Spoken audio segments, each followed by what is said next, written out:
강원도교육청이 전교조 강원지부와 맺은 단체 협약에 대해 효력 상실을 선언, 파장이 확산되고 있는데 정책 발목 잡기라는 교육청과 교권 퇴행을 우려하는 전교조, 극한으로 치달은 양측의 갈등을 주민뉴스에서 짚어봅니다.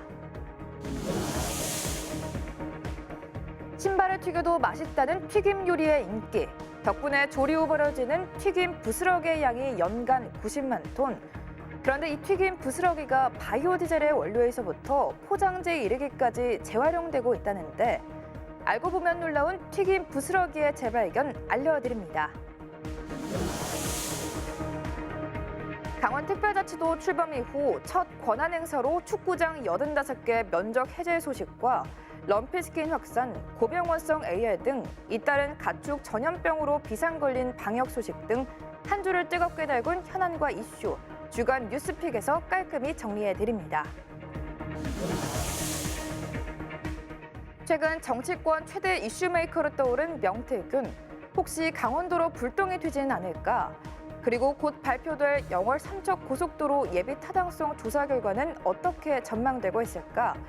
지금 가장 궁금한 정가 소식과 지역 소식, 네트워크 현장에서 전해드립니다. 전국체전 종합7위 16년 만에 최고 성적을 달성한 강원특별자치도 이슈토크에서는 양희구 도체육회장과 함께 전국체전 선전 비결과 체육계 주요 현안에 대해 알아봅니다. 네, 시청자 여러분 안녕하십니까? 뉴스 그 이상의 뉴스, G1 뉴스쇼 김우진입니다. 통계청이 올 6월 기준 인구 감소 지역의 생활 인구 현황을 발표했는데요. 양양과 고성 등 도내 12개 인구 감소 지역의 주민등록 인구는 46만 명에 불과했지만 월 1회 하루 3시간 이상 머무는 체류 인구는 376만 명으로 조사됐습니다. 즉 도내 인구 감소 지역의 주민등록 인구의 8배가 살고 있다는 건데요. 그러나 외부 인구의 재방문율은 전국 꼴찌였고 평균 숙박 일수 역시 전국에서 가장 짧아 개선 방안이 필요해 보입니다. 강원자치도 역시 지역을 자주 찾거나 체류하는 사람들에게 모바일 생활도민증을 발급하는 등 대책 마련에 나섰는데요. 앞으로 체류 인구가 더 늘어나고 오랜 시간 머물러 지역 경제에 활력을 불어넣어주길 바랍니다. 자, 그럼 한 주간의 주요 뉴스 속 현안과 이슈를 빠르고 쉽게 짚어보는 G1 뉴스쇼 지금 시작하겠습니다.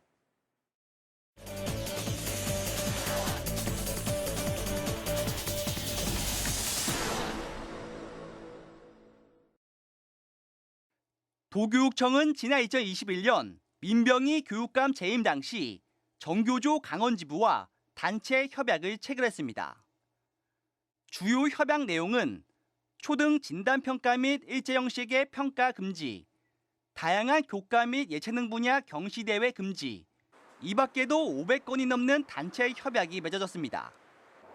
다음 해인 2022년 취임한 보수 성향의 신경우 교육감은 430건에 달하는 조항들이 단체 교섭권의 범위와 본질을 벗어난다며 삭제 또는 수정을 요구해왔습니다.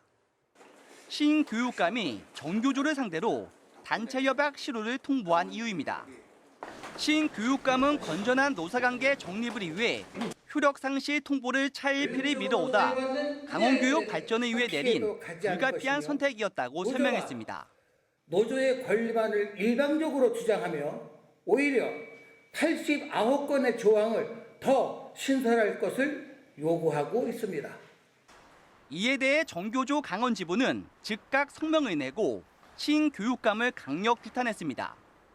도교육청의 이러한 행태들에 대해서 낱낱이 알려가며 단체 협약을 사수하기 위해 멈춤 없이 싸워나가겠습니다. 도교육청은 2021년도 단체 협약이 법적 근거에 의해 실효된 만큼 민선 사기 주요 정책들을 강하게 밀어붙여 강원교육을 정상화시키겠다는 입장인데 전교조의 강한 반발이 예상돼 갈등은 당분간 계속될 전망입니다. G1 뉴스 박성준입니다. 네, 앞서 영상에서 보셨듯이 단체 협약 실효선을 둘러싼 도교육청과 전교조 강원지부의 갈등, 갈수록 심화하는 분위기입니다. 오늘 교육청 현관에 10개 안팎의 교육감 규탄 근조 화환이 도착했는데 양측 간에 고성이 오가고 결국은 경찰까지 출동했다고 하네요. 오늘 주민뉴스에서는 박성준 기자와 함께 이 문제 자세히 얘기 나눠보도록 하겠습니다. 박 기자 어서 오십시오. 자, 양측의 갈등 단체 협약 때문이라고요? 네, 그렇습니다. 제 앞에 두 글자가 놓여 있습니다. 실효. 말 그대로 효력을 잃다, 상실하다라는 뜻입니다. 네. 신교육감은 전교조 강원 지부를 상대로 지난 2021년도에 맺었던 단체 협약에 대해 실효를 통보했습니다. 2021년이면 진보 성향인 민병희 교육감 재직 당시인데요. 이때 체결된 단체 협약 건수만 무려 500건이 넘습니다. 한 해 500건이 넘는 단체 협약, 내용을 좀 들여다봐야 될 것 같아요. 네, 단체 협약의 주요 내용은 이렇습니다. 초등학교 진단평가 및 일제형식의 평가 금지, 다양한 교과 및 재능 분야의 경시대회 금지, 네. 교육감 및 교육장 표창 폐지, 토요일 방과 후 교시 운영 금지 등입니다. 보니까 이제 교육 정책하고 관련된 일들인 것 같은데 불공정 협약이라고 도교육청이 주장하는 이유는 어디 있습니까? 네, 단체 협약의 주요 내용을 좀 더 자세하게 들여다보면 단순한 교육 정책을 넘어 전교조 강원 지부의 특권을 의심케 하는 조항들도 눈에 띕니다. 화면을 보시면요. 예.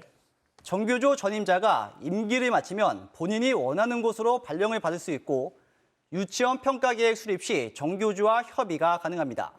학교가 단체 협약을 이행하지 않으면 학교장에 대한 행정처분을 내릴 수 있는 권한도 명시됐습니다. 그래서 이제 신경호 교육감 취임 이후에 단체 협약에 대해서 개선을 계속해서 요구해 왔죠? 네, 그렇습니다. 신교육감은 80%가 넘는 조항들이 단체 교섭권의 범위와 본질을 벗어난다며 삭제 또는 수정을 요구해왔습니다. 하지만 이 중 반영된 단체 협약 건수는 27건에 불과합니다. 신 교육감의 입장 들어보겠습니다. 전국 교직원 노동조합 강원 지부 간의 단체 협약이 효력을 상실하였음을 선언합니다. 전교조 출신 전임 교육감 시절에 체결된 전교조 강원 지부와의 단체 협약은 법률로 보장하는 교육청의 정책과 장악, 학교 교육 현장의 수업권과 학교장의 권한까지 제한하고 있습니다.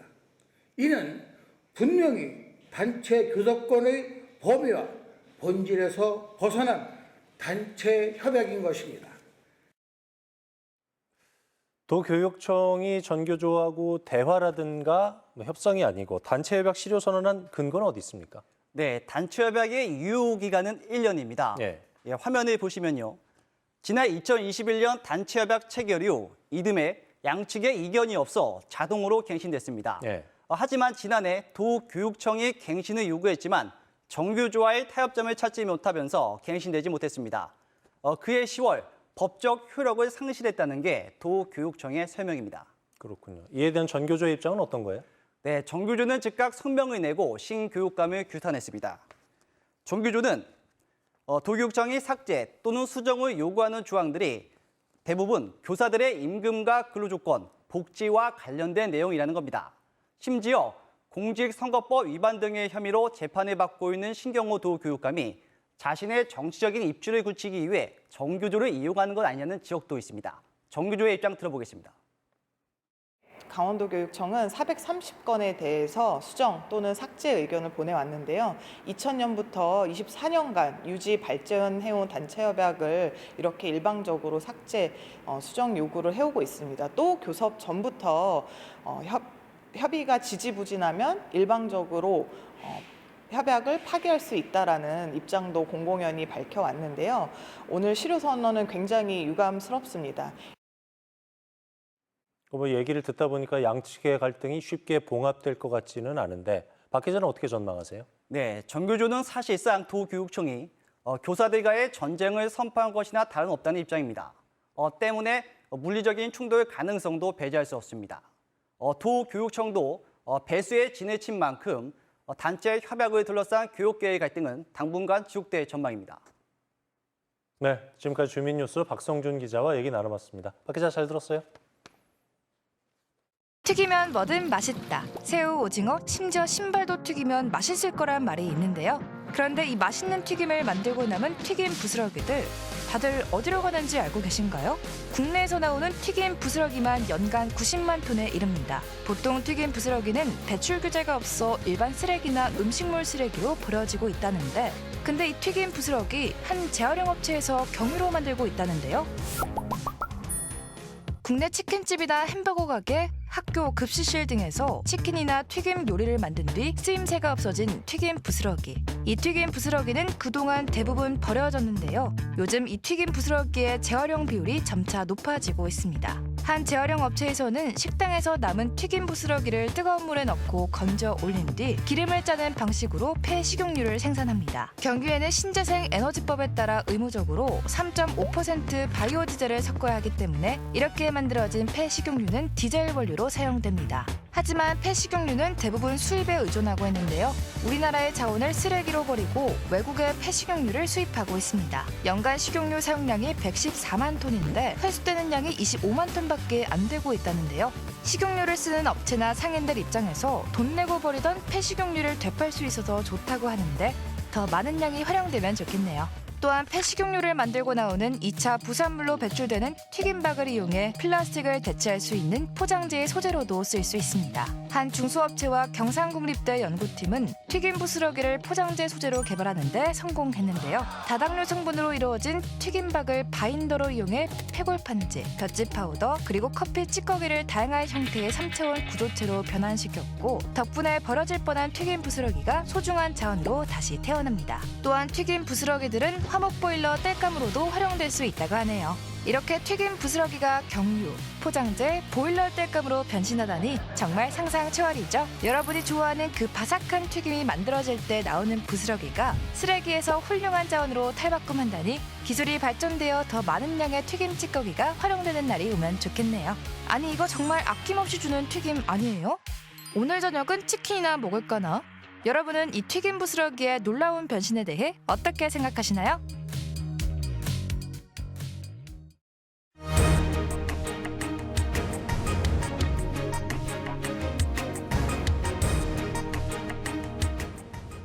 네, 한 주간의 뉴스 가운데 가장 뜨거운 이슈, 현안을 정리해드리는 주간 뉴스픽 시간입니다. 오늘도 지원방송 보도국의 홍서표 보도국장과 함께하도록 하겠습니다. 어서 오세요. 네, 안녕하십니까. 첫 번째 뉴스 어떤 뉴스입니까?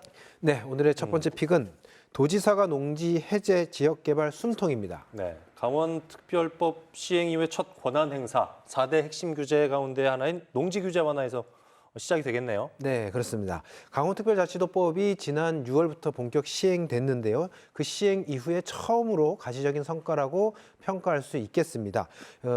이 특별법 시행된 특별법에는 4대 산림, 환경, 농지 이런 4대 핵심 규제 완화 특례가 있었는데요. 그중 이제 농지가 첫 번째로 반영이 됐습니다.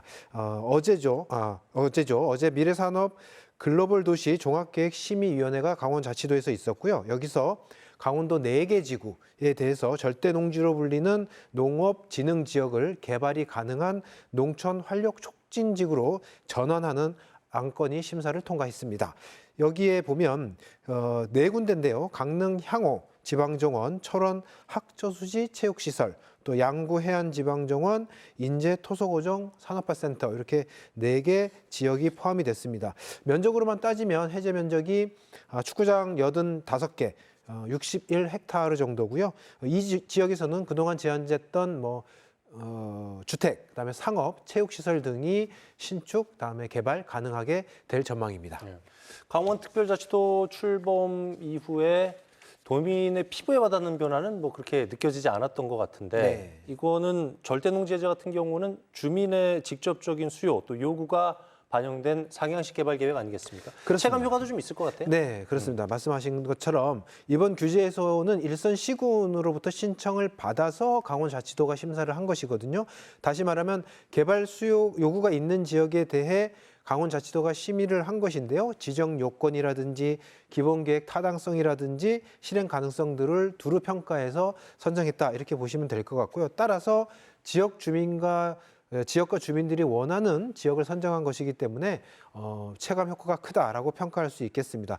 강원도는 일단 다음 달에 요 심사가 끝난 그 절차대로 다음 달에 지구 지정을 고시해서 최종 확정을 하고요. 또 확정함과 동시에 다음 달에 추가로 전환을 할 만한 곳에 대한 신청을 또 받을 계획입니다. 그동안에 뭐 각종 규제 때문에 강원도민들 고통이 굉장히 심했지 않습니까? 특별한 권한이 생겼으니까 이거 좀 요긴하게 잘 활용해서 가시적인 성과가 있었으면 좋겠습니다. 네, 그렇습니다. 다음 뉴스 어떤 뉴스입니까? 네, 두 번째는 강원 럼피스킨 확산 AI까지 비상입니다. 지난달부터 이제 가축 전염병 발병 소식을 저희가 여러 차례 보도해 드렸던 것 같은데 최근에 원주도 그랬고요. 양구, 양양, 소 럼피스킨, 동해에서는 조류 인플루엔자 의심 가축이 발견됐다고요? 네, 그렇습니다. 동물 방역이 정말 비상인데요. 네. 소 럼피스킨 같은 경우는 계속 확산세여서 좀 걱정이 큽니다. 여기에 이제 조류 인플루엔자 AI까지 발병이 된 건데요. 럼피스킨부터 보면 지난 28일이었죠. 원주 문마금 농가에서 소 럼피스킨이 신고가 됐는데 3일 뒤에, 그러니까 나흘 만에 또 인근 농가에서 발병이 됐습니다. 그래서 그 발병된 럼피스킨의 농가 범위를 보면 철원, 인제, 양양, 고성, 원주 이렇게 도 전역이라고 볼 수 있어서요. 횟수로 따지면 벌써 7번째 발병을 했습니다. 일단 방역 당국은 발병된 소에 대해서는 살처분을 하고 현장 통제와 소독을 강화하는 한편 인접 시군에 대해서는 일시 이동 중지 명령을 내렸습니다. 근데 걱정은 이런 가운데 어제 동해에서 또 조류 인플루엔자죠. AI가 발병을 했습니다. 지난 29일 동해 한 양계 농장에서 폐사한 닭 50마리 개체가 폐사를 했고 그 개체에 대한 정밀 분석 검사 결과가 이제 고병원성 인플루엔자로 나왔습니다. 그래서 방역 당국이 가금 농장에 발병한 가금 농장에 대한 이제 살처분을 하고 방역을 강화했는데요. 또 도내 모든 가금 농장에 대해서는 일시 이동 중지 명령도 내렸습니다. 또 예찰과 검사 이런 것들이 지금 비상이 걸린 상황이다 이렇게 볼 수 있겠습니다. 조류 인플루엔자도 걱정이고 럼피스킨 같은 경우는 이제 도내뿐만 아니라 전국적으로 확산 추세에 있는데 방역 당국은 어떻게 판단하고 있어요, 이 상황? 네, 일단 말씀하신 것처럼 방역 당국은 전국적으로 확산됐긴 했지만 이제 방역을 하고 있고 또 백신 접종이라든지 럼피스킨 같은 경우는 백신 접종이나 소독을 강화하면 좀 잦아들 수 있는 있다고 판단을 하고 있습니다. 더군다나 이제 럼피스킨의 감염 경로가 모기라든지 흡혈파리, 그다음에 찐드기 같은 거에 의해서 감염이 되는데 날씨가 추워지고 겨울이 되면 이런 곤충류 활동이 저하하거나 사라질 것으로 보여지기 때문에 럼피스킨은 확산세가 진정되지 않을까 이렇게 보는 게 정부의 판단이고요. 그러나 이제 오히려 AI 같은 경우는 조류 인플루엔자는 이제 막 발생을 해서 확산 가능성이 있어서 강원자치도도 특별 방역 대책 기간을 설정을 했고요. 또 안전지대가 없다는 각오로 방역에 총력 대응한다는 게 강원자치도의 계획입니다. 하지만 어쨌든 이 럼피스킨 소, 그다음에 AI 닭, 가금류 이래서 이쪽 관련된 상인들, 음식업계는 좀 노심초사하고 상황을 바라보고 있는 상황입니다. 네, 모두가 방역에 총력을 좀 기울여야 되겠네요. 네, 그렇습니다. 다음 소식 어떤 소식입니까? 네, 세 번째는 속초, 청초 또 오폐수 유입입니다. 속초, 청초 주변에 이제 계속해서 오폐수가 흘러나와가지고 주민들 고통이 뭐 이만저만 아닐 것 같은데 네. 어떻대요?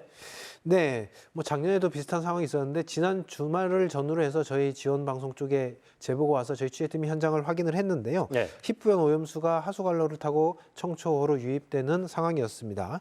이때 하수관로가 청초호로 유입된 하수관로는 오수와 빗물을 같이 혼합하는 함유식으로 들어오는데요. 지난해 이런 일이 있어서 보강 공사를 하고 정비도 속초시가 했는데 또 이렇게 발생을 하고 있어서 같은 문제가 계속 발생을 하는 상황입니다. 근데 더구나 오폐수가 유입될 때는 악취까지 발생을 하고 있어서요. 인근 아무래도 청초호 주변이 관광지다 보니까 뭐 상가도 있고 그다음에 숙박업소도 있거든요. 그래서 이쪽에서도 악취를 호소하고 있어서 대책 마련이 좀 시급한 상황이다 이렇게 볼 수 있겠습니다. 저도 청초 주변 참 좋아하는데 관광객들을 다 도망가지 않을까 걱정이 좀 되는군요. 속초시에서 대책 세우고 있겠죠? 당연합니다. 네. 속초시도 이제 대책 마련에 골몰하고 있는데요. 네. 문제는 원인이 정확히 파악이 돼야 대책도 나올 텐데 그렇죠. 아직 원인이 정확히 파악은 안 된 것 같습니다. 그래서 속초시도 이래저래 원인 파악에 나서고 있는데요. 일단 속초시는 하수 관로의 문제라면은 비가 올 때만 이런 현상이 나타나야 되는데 맑은 날에도 이런 현상이 나타나고 있어서 좀 종합적으로 좀 포괄적으로 또 원인이 어떤 것인지를 좀 검토해 보겠다는 입장이고요. 예. 또 원인이 나오면 거기에 따른 상응하는 대책을 빨리 마련하겠다는 게 속초시 입장입니다. 소음하고 빛하고 악취 세 가지가 주민들에게 가장 큰 불편을 주는 3대 공해라고 하는데 이게 하루빨리 오폐수의 원인을 좀 찾았으면 좋겠습니다. 자, 지금까지 주간 뉴스픽 홍소표 보도국장과 얘기 나눠봤습니다. 잘 들었습니다. 네, 감사합니다.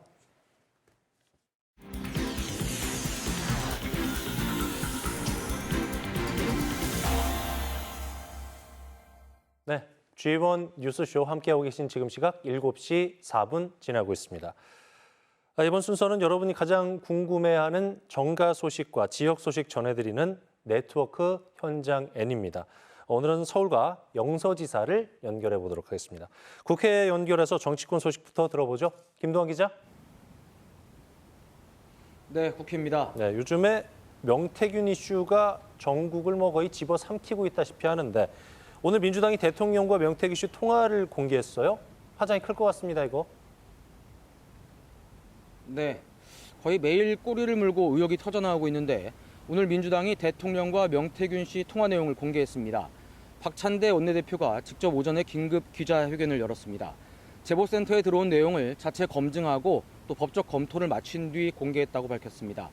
대통령이 공천에 개입한 정황이라는 주장입니다. 김영선 전 의원 공천이 연관돼 있습니다.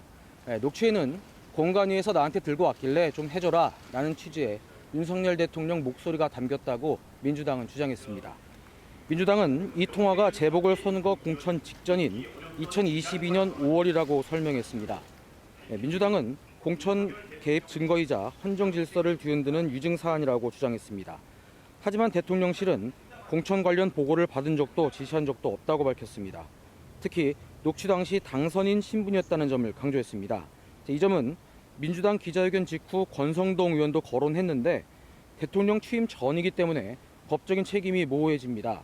향후 법적 논란이 일 수 있는 대목입니다. 네, 오늘 민주당 기자회견에서는 다시 김진태 도지사가 언급됐다고요? 네, 박찬대 원내대표는 민주당이 입수한 다른 녹취록을 언급하면서 명태균 씨가 김진태 강원도지사도 김건희 여사의 선물이라고 말했다고 밝혔습니다. 이 녹취 내용을 직접 공개하지는 않았기 때문에 구체적인 맥락은 분명하지가 않습니다. 다만 최근 명태균 씨 발언이나 이준석 의원의 전원을 통해 김진태 지사 관련 의혹은 꾸준히 나왔었습니다. 기억하시겠지만 지난 지방선거 당시 김진태 예비후보는 컷오프에 반발해 국회 앞에서 단식 농성까지 벌였습니다. 결국 이의가 수용돼 경선을 치르고 본선에서 당선됐는데 최근 불거진 의혹은 이때 그러니까 컷오프 됐다가 다시 경선에 참여할 수 있게 소위 구제된 과정에서 용산의 개입이 있었다는 겁니다. 김 지사는 단식 농성을 통해 경선 기회를 얻었을 뿐이라면서 다른 어떤 것도 없다는 입장으로 일축하고 있습니다. 의혹은 대부분 간접 정황이 담긴 녹취와 전원이 대부분인데 여기에 어느 정도 개연성이 있다는 추측이 더해져 있습니다. 요즘 공천뿐 아니라 사업, 부동산까지 온갖 의혹이 제기되고 있습니다. 개별 사안마다 진위관계를 명확히 따져봐야 할 문제이긴 하지만 모든 의혹들이 한 방향, 그러니까 용산과 김 여사를 향하고 있다는 건 가볍게 볼 일이 아닙니다. 국정감사 끝나고 이제 예산 전국 시작될 텐데 전국이 소용돌이 치고 있는 것 같은데 아무래도 좀 차질이 있겠죠? 네, 국회 예산결산특별위원회가 오늘 오후 공청회를 열었습니다. 그러니까 예산안 심의는 이미 시작된 셈입니다. 예결특위는 11월에 6차례 전체 회의를 열고 괴수 조정은 다음 달 18일부터 합니다. 자치단체에서 예산 전쟁이라고 부를 정도로 치열한 과정인데 11월에 여러 가지 정치적인 이슈가 많아서 변수가 있습니다. 일단 다음 주 월요일 대통령 시정연설이 변수입니다. 이 시정연설은 정부 예산안을 행정부 수반인 대통령이 직접 국회에 나가서 설명하는 겁니다. 노태우 대통령 때 시작해서 관례가 됐는데 이번에 윤 대통령은 시정연설을 하지 않을 것이라는 예측이 파다합니다. 오늘 녹취록 공개로 더 불투명해졌습니다. 지난번 개원식 불참에 이어서 시정연설까지 대독을 시키면 협치는 물 건너간 셈이어서 야당도 독주할 가능성이 큽니다. 게다가 민주당 이재명 대표 1심 재판 결과도 11월 중순 나옵니다. 이렇게 여러 폭발력 있는 정치 이슈가 11월 줄줄이 예고돼 있기 때문에 예산안이 계획대로, 그러니까 예산안을 29일 본회의로 넘겨서 법정 처리 시한인 12월 2일 처리할지는 미지수입니다. 어쨌거나 강원도 입장에서는 준비를 좀 잘 해야 될 것 같고요. 9조 7천억 원, 역대 최고치의 예산이 필요하다고 전해드렸었는데 전망 어떻게 하고 계세요? 네, 정치권이 어떻게 돌아가든 강원도나 각 시군은 발빠르게 움직이고 있습니다. 강원도는 다음 주 화요일부터 국회에 국비 확보 상황실을 설치해 운영합니다. 또 이미 육동환 춘천시장, 또 박상수 삼척시장, 신영재 홍천군수 등 시장 군수들도 국회를 다녀갔습니다. 정부의 긴축 예산 기조가 뚜렷하기 때문에 강원도뿐 아니라 전국 지자체가 다 비상입니다. 예결위에 한기호 허영위원이 포진해 있고 또 강원도 국회의원의 정치력도 높아져서 기대해 볼 만하기는 한데 앞서 말씀드린 것처럼 전국 상황이 변수가 될 겁니다. 지금까지 국회에서 전해드렸습니다. 네, 김동환 기자 잘 들었습니다. 이번엔 원주에 있는 영서지사 연결해서 지역 소식 알아보도록 할게요. 최경식 기자. 네, 영서지사입니다. 네, 강원 남부 지역의 최대 수건 사업이죠. 영월 삼척 고속도로의 예비 타당성 조사 결과 다음 달에 발표될 걸로 전망이 되는데 어떻습니까? 네, 현재 분위기는 좋아 보입니다. 영월 삼척 고속도로 예비 타당성 조사는 최근까지 3번이나 연장됐는데요. 다음 달에는 기재부가 결론을 낼 것으로 예상됩니다. 영월 삼척은 경기 평택에서 삼척을 잇는 동서 육축 고속도로의 마지막 구간입니다. 외로운 육지의 섬으로 불릴 정도로 교통 오지에 속하는데요. 최근엔 정치권도 영월 삼척 구간 예타 통과에 힘을 모으고 나섰습니다. 국회 앞에서 지역 국회의원과 강원 남부권 주민 등 1,500명이 상경해 대국민 설명회를 가졌습니다. 특히 정부 여당에서 전폭적인 지원을 약속해 기대해 볼만하다는 분위기입니다. 반드시 해내겠습니다. 완성 안 할 거면 뭐하러 시작했습니까? 바로 이것으로 이 동서 고속도로를 완성한 것으로 보답하겠습니다. 영월 삼척 구간 예타 조사는 지난해 7월 현장 평가를 시작으로 현재 한국개발연구원에서 막바지 검토 중입니다. 사업비가 5조 원에 이르는 만큼 지역균형 발전 당위성이 정책 결정의 핵심이 될 걸로 보입니다. 네, 계속해서 원주 지역 소식 알아보겠습니다. 최근에 준공했죠? 원주시청 주차장이 말썽이라고 들었는데 이거 무슨 얘기예요? 네, 준공한 지 한 달도 안 된 시청 주차장 바닥이 죄다 뜯기고 갈라진 겁니다. 시청 직원들을 위한 주차장인데요. 하자가 워낙 심해서 공사를 다시 해야 합니다. 취재진이 드론 촬영을 했더니 바닥 상태는 그야말로 엉망이었습니다. 바닥재에 손만 갖다 대도 쉽게 뜯길 정도여서 멀쩡한 곳이 없어 보였습니다. 2층 규모의 주차장 조성에만 혈세 49억 원이 들었습니다. 문제가 된 2층 주차장은 차량 163대가 될 수 있는 규모인데 직원들도 황당해하고 있습니다. 바닥이 다 까지고 물도 고이고 해서 이게 제대로 주차장 공사가 된 건지 주차하면서도 많이 걱정되고. 저희가 이유를 알아봤더니 주차장 시공사가 바뀌면서 문제가 있었던 걸로 보입니다. 먼저 시공을 맡았던 업체가 사전 작업해 놓은 게 있었고 그 후에 들어온 시공사가 바닥재를 더딥히는 작업을 한 건데 이때 접착 불량이 생긴 겁니다. 마무리 작업을 한 시공사는 부실 공사는 아니라는 입장인데 좀 더 신중을 기했으면 어땠을까 하는 아쉬움도 있습니다.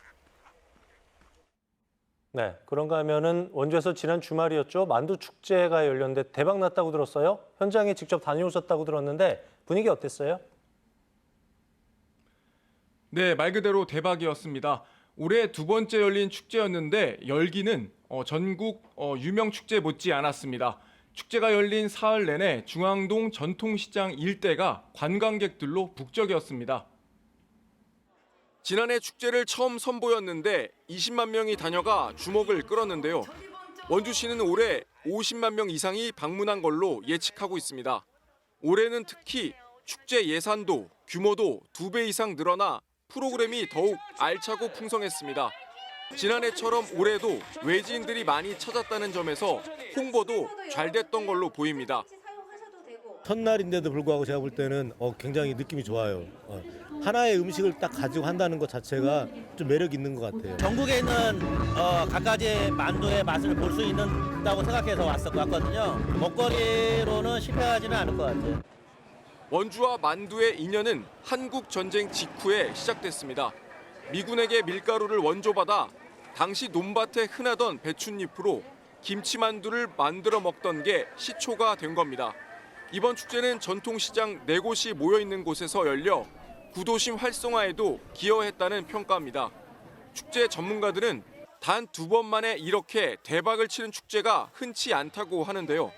만두를 주제로 한 지역 축제가 그동안 전국 어디에서도 없었던 데다 밀집돼 있는 전통시장 골목에서 열리는 장소의 매력도 관광객들을 끌어모은 비결로 보입니다. 원주시는 이참에 만두 축제를 글로벌 축제로 발전시켜 나갈 계획입니다. 지금까지 영서지사에서 전해드렸습니다.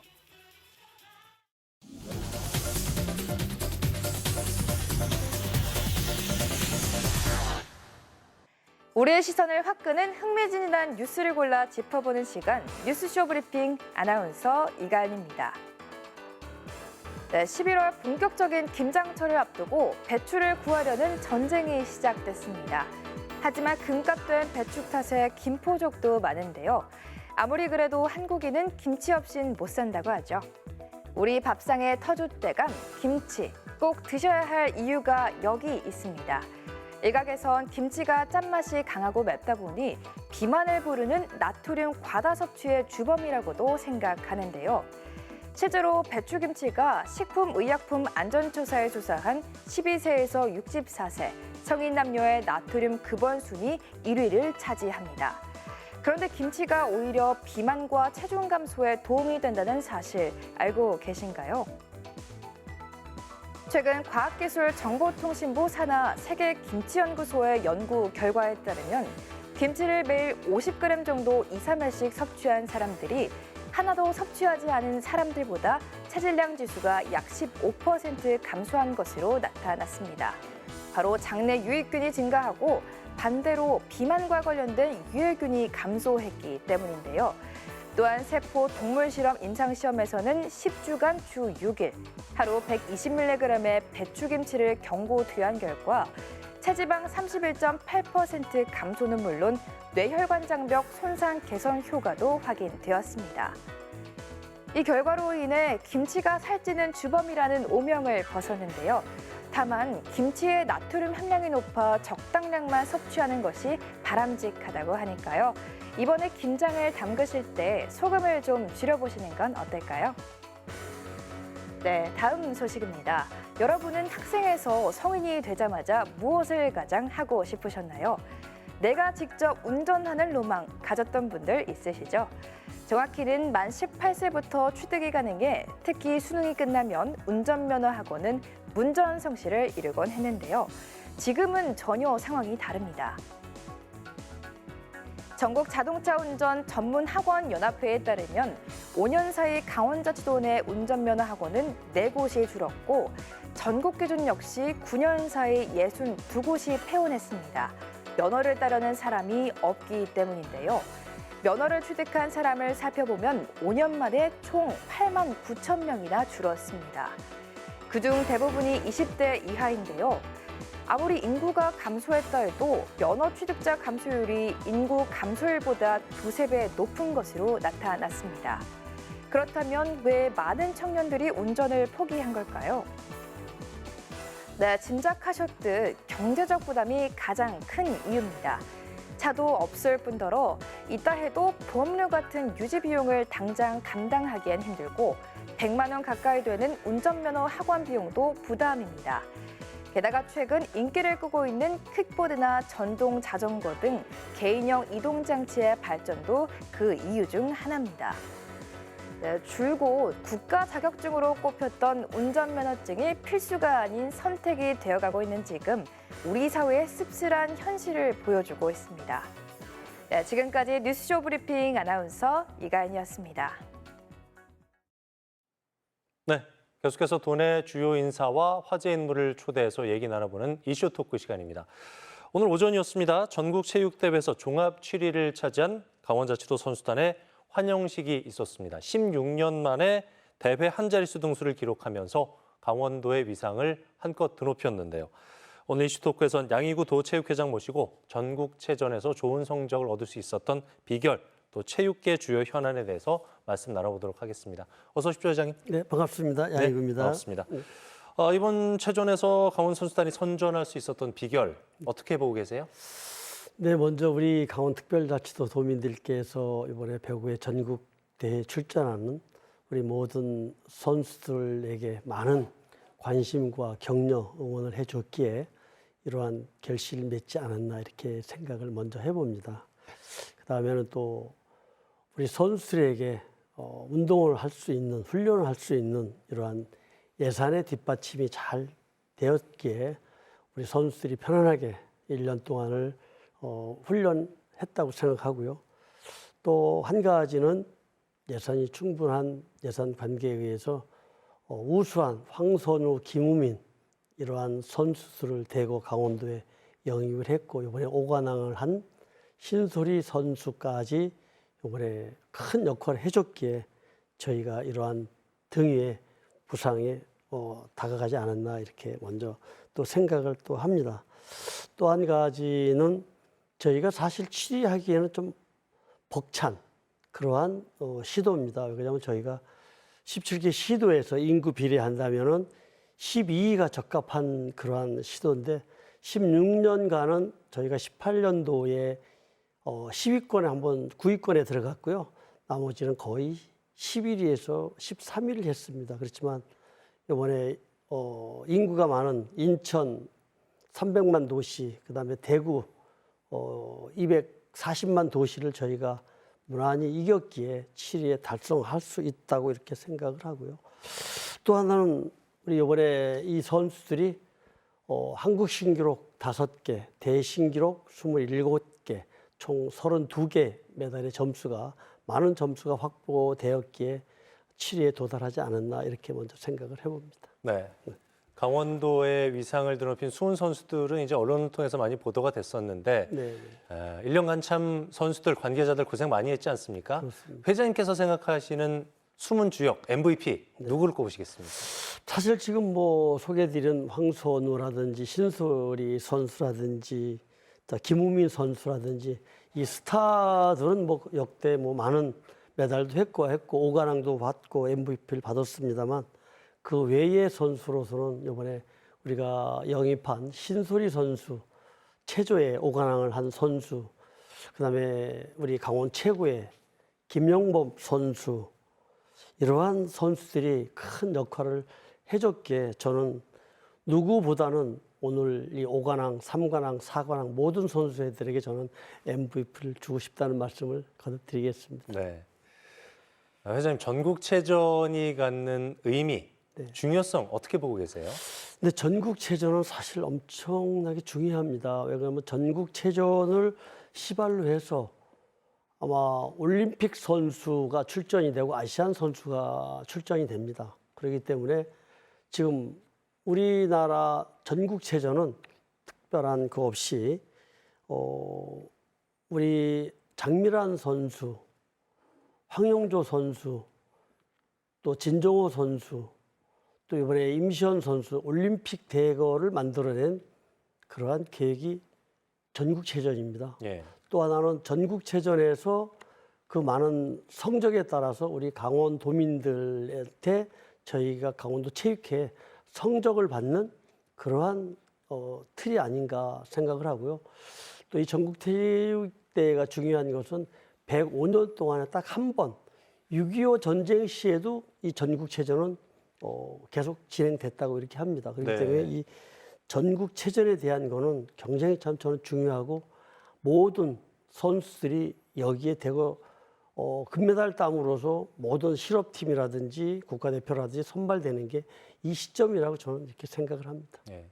얘들이 이제 전국체전이 엘리트 체육의 바로미터다 뭐 이런 얘기들 많이 하고 있는데 엘리트 체육 어떻게 지원 육성하고 있습니까? 강원도의 경우에? 네, 그렇습니다. 참 중요한 내용입니다. 엘리트 체육은 일단 예산이 확보가 돼야 됩니다. 예. 그런데도 이제 올해 저희가 도의 지사님으로부터 의회 또 의장님으로부터 저희가 안정적인 재정을 확보를 받았기 때문에 이번에 사실 우수한 선수들도 많이 또 서도 얘기했지만 영입해 왔고 거기에 또 수영팀을 포함한 수영의 수구, 역도, 세팍트로크, 체조 이러한 종목들을 저희가 충분한 예산을 배부가 되고 이 선수들이 또 전지훈련 또 외국까지 갔다 오고 이렇게 함으로써 참 평가를 저희가 한다면 엘리트 체육의 우선은 저는 예산이라고 생각합니다. 네. 강원도 같은 경우에는 이제 엘리트 체육뿐만 아니라 생활 체육에도 많은 노력을 기울이고 있지 않습니까? 바로 지난달에 횡성에서 사상 최대 규모였죠. 강원도민 생활체육대회 열렸고 지난주에는 삼척에서 도 여성생활체육대회 개최가 됐는데요.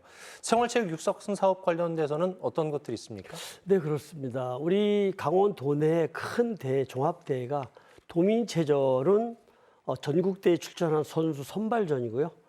그다음에 생활체전은 생활체육인들끼리의 즐거우면서 자기 건강 관리하면서 하는 큰 종합대회고요. 또 하나는 어르신 체육대회는 65세 이상 되시는 어르신 체육대회이고 또 여성 체육대회는 여성들만이 하는 이러한 대회가 4개가 돼 있습니다. 예. 그래서 아마 저희 또 도에서는 지사님께서도 생활체육에 많은 관심을 두고 있기 때문에 생활체육 예산도 충분히 많이 주셔서 생활체육인들이 열심히 운동하고 자기 건강에 대해서 다 열심히 운동하고 있다고 저는 이렇게 보고 있습니다. 그렇군요. 네. 최근에 대한체육회장, 회원단체장 공동기자회견에서 문체부가 지적한 파리올림픽 참관단 인원에 대한 생각을 밝히셨어요. 네. 나오신 김에 좀 말씀해 주실까요? 네, 그렇습니다. 10월 17일 날 경남 김해에서 네. 기자회견을 저희가 이계용 대한체육회장을 비롯한 17개 시도 회장님들하고 같이 기자회견을 했습니다만 사실 이번에 안세영이 사건은 저희가 체육회에서 진짜 이건 좀 고쳐야 되고 잘못된 점이라는 걸 저는 확실하게 네. 인정을 하고 있습니다. 그렇지만 우리 전국에 있는 이 시도체육회 종목 현황이라는 것은 아마 제가 알기로는 한 2, 3천 개 종목이 될 겁니다. 그 중앙 종목 빼고. 그렇다면 이러한 종목에 대해서 저는 확실하게 잘못이 있다면 수사까지 정확한 수사를 해서 거기에 대한 종목만 좀 확실하게 책임을 묻고 뭐 구속을 시킬 건 구속시키고 어떠한 행정 조치를 취하는 게 저는 맞다고 생각합니다. 그렇지만 그런 몇 건의 사건 때문에 이 체육계를 부도덕한 이 집단으로 이렇게 말씀을 하신다면 이건 조금 체육인들이 너무 억울하지 않겠나. 또 왜 그러냐면 저를 비롯한 시도회장 17개 시도회장 또는 228개 체육회장들은 무보수로 일하는 분입니다. 네.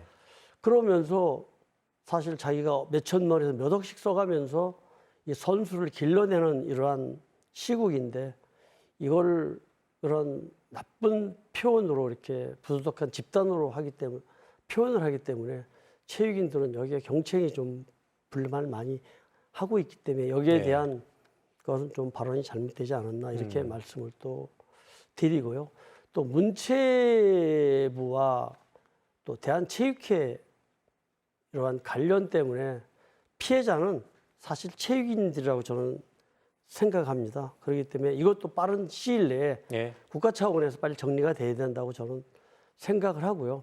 또 이번에 또 참관단에서 또 많이 문체부나 국정감사 지적을 했습니다만 이건 조금 좀 우려의 목소리가 될 수도 있습니다만 사실 민선 체계 5년 들어와서 사실 이번에 파리 올림픽에 출전한 선수는 사실 우리 지방체육회, 시도체육회 228개 지방체육회에서 사실 우리가 투자를 해서 선수를 길러서 사실 요번에 메달을 저희가 많은 메달을 가져왔지 않습니까? 예. 적은 숫자로.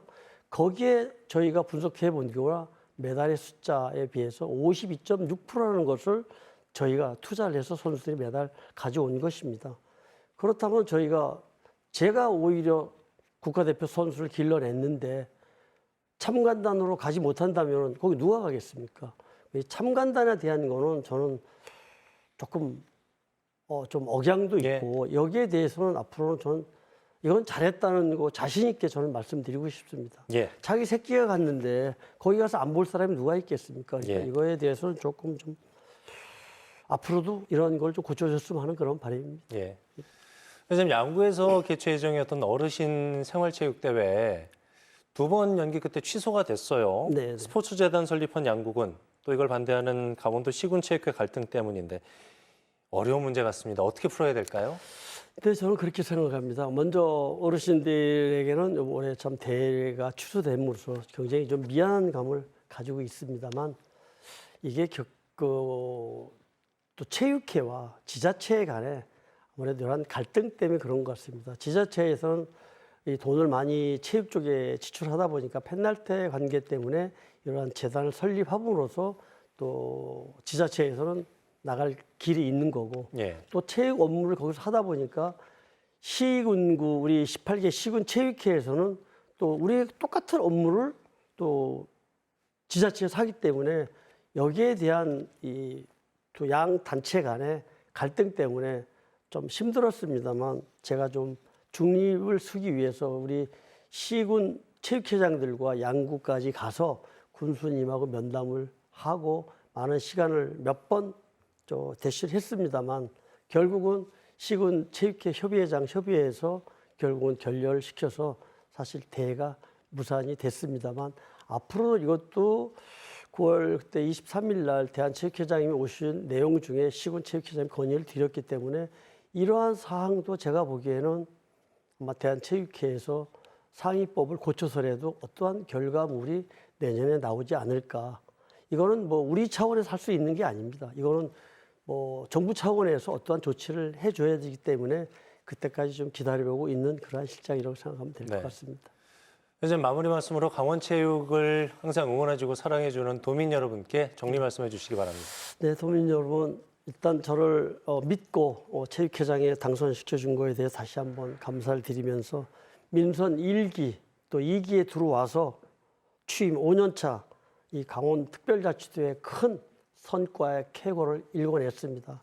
앞으로 우리 강원특별자치도 체육회를 잘 돌봐주시고 선수들에게 많은 힘을 주신다면 앞으로 이러한 성적으로 우리 강원도민들에게 꼭 보답할 수 있는 길을 최선을 다하겠다는 것을 약속을 드리겠습니다.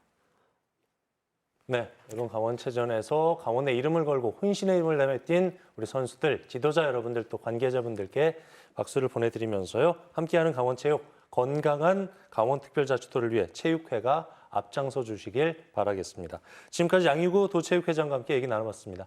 회장님, 오늘 말씀 고맙습니다. 네, 고맙습니다.